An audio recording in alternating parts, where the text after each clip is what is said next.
जो अस्थमा के मरीज़ होते हैं उन्हें मोस्ट ऑफ़ द जो मरीज़ होते हैं उन्हें ये नहीं पता होता है कि ये जो इन्हेलर है इसका इस्तेमाल कैसे करना है। अधिकतर समय जो इस इन्हेलर का वो इस्तेमाल करते हैं वो इस तरीके से करते हैं कि उसमें से सारा जो केमिकल्स जो मेडिसिन है वो बाहर ही निकल जाता है।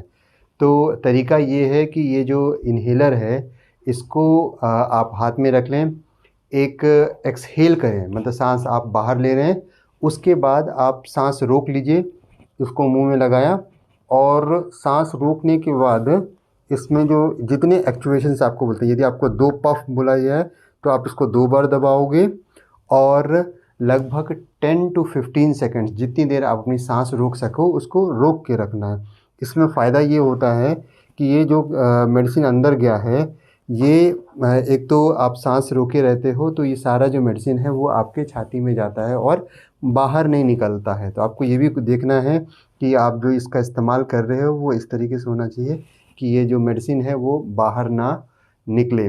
साथ में ये जो मेडिसिन हमने जब इसको एक्चुएशंस दबाए हैं उसके बाद बहुत सारे जो मरीज़ होते हैं वो लगभग 10-15 सेकंड्स भी नहीं रोक सकते। तो ऐसे लोगों के लिए स्पेसर का इस्तेमाल किया जाता है। स्पेसर इस पॉइंट पे जाके एक अटैच हो जाता है, एक बैलून जैसे एक बैलून के जैसा जगह होता है जिसके अंदर ये 2 बार दबा दिया जाए तो ये जो मेडिसिन है वो उसके अंदर चला जाता है।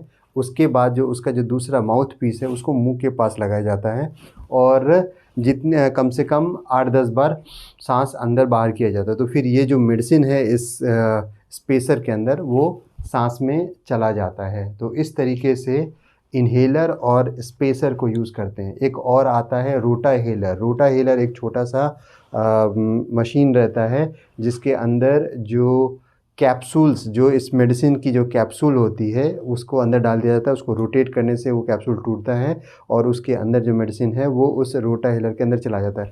उसके बाद सांस रोककर 2-3-4 बार सांस खींचा जाता है तो फिर ये जो जितनी भी मेडिसिन्स हैं वो सांस में चले जाते हैं। एक बात ध्यान रखना है कि ये जभी भी इस इन्हेलर का इस्तेमाल करें तो कम से कम इसको शेक कर लें क्योंकि इसके अंदर मेडिसिन और प्रोपेलेंट दोनों है। यदि आप शेक नहीं करेंगे तो जो आपका मेडिसिन है वो आपको एडिक्वेट क्वांटिटी में आपके सांस में नहीं जाएगा। एक और बात ध्यान रखना है कि क्योंकि कितनी बार ये जो इन्हेलर होते हैं स्टेरॉइड्स होते हैं, ये जो स्टेरॉइड्स यदि यहाँ गले के पास रहेंगे तो वो फंगल इन्फेक्शन कर सकते हैं या सोर थ्रोट कर सकते हैं या फिर वहाँ कोई इन्फ्लेमेशन कर सकते हैं। तो जभी भी इसका इस्तेमाल करें उसके बाद पानी से गरारा कर लें या वो पानी पी लें। तो ऐसे में वो जो स्टेरॉइड का जो केमिकल होगा वो वहाँ से धुल जाएगा तो फिर जो फंगल इन्फेक्शन या दूसरे प्रॉब्लम्स हैं वो होने की संभावनाएं बिल्कुल नहीं रहेंगी। तो ये इस तरीके से आप जो इन्हेलर्स को यूज़ कर सकते हैं। और एक और मैं बात बता दूं कि जो नेबुलाइज़र्स जो हॉस्पिटल में यूज़ होते हैं मास्क के थ्रू और ये इन्हेलर ये दोनों इक्वली इफ़ेक्टिव है। ऐसा नहीं है कि कोई बेहतर है कोई कम है, दोनों इक्वली इफ़ेक्टिव हैं।